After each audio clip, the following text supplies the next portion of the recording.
Magic Treehouse book number 2, The Night at Dawn. And I think we're on the very last chapter.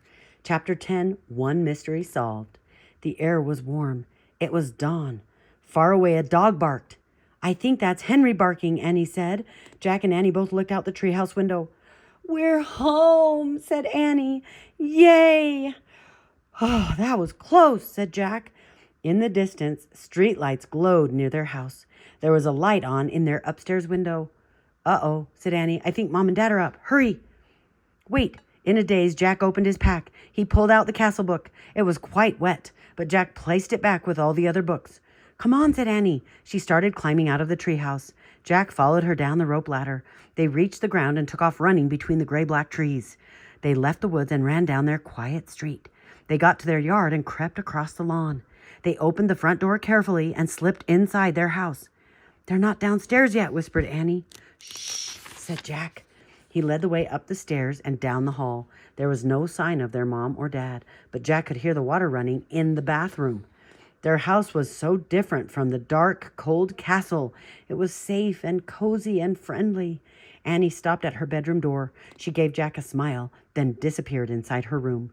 Jack hurried into his room. He took off his damp clothes and pulled on his dry, soft pajamas. He sat down on his bed and opened his backpack. He took out his wet notebook. He felt around for the pencil, but his hand touched something else. Jack pulled the blue leather bookmark out of his pack. It must have fallen out of the castle book. Jack held the bookmark close to his lamp and studied it.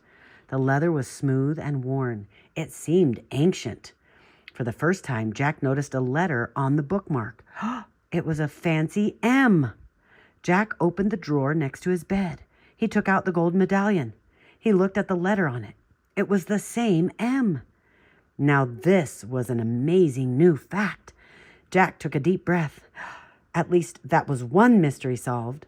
The person who had dropped the gold medallion in the time of the dinosaurs was the same person who owned all the books in the treehouse. Who was this person? Jack placed the bookmark next to the medallion. He closed the drawer. Jack picked up his pencil. He turned to the least wet page in his notebook and started to write down this new fact. The same. But before he could draw the M, his eyes closed. Jack dreamed they were with the night again. All three of them were riding the black horse through the cool, dark night. They rode beyond the outer wall of the castle and up over a moonlit hill. Then they all rode into the mist. The end. Oh, here's a special preview of Magic Treehouse Fact Tracker, Knights and Castles. After their adventure in the Middle Ages, Jack and Annie wanted to know more about knights and castles. Track the facts with them. This is a book that you can buy.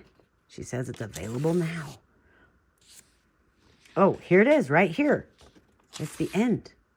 Let's read it. Lords and ladies. In the Middle Ages, most rich people were nobles. Nobles came from families that had been wealthy for a long time. Noble women were called ladies. They could also have titles such as baroness, duchess, or countess. Noble men sometimes had titles such as baron, duke, or count. The feudal system helped keep order during the Middle Ages, but it wasn't very fair. A person almost always had to be born into the nobility. Even people who worked very hard and became rich could not normally become nobles. Today in Europe, America, and many other places around the world, people are free to try to be almost anything they want. Annie for president. Vote for Annie. She says that way wasn't fair. All right. Good night. I hope you sleep tight. And we'll start number 3. It's called Mummies in the Morning. That's the next one. Love you guys.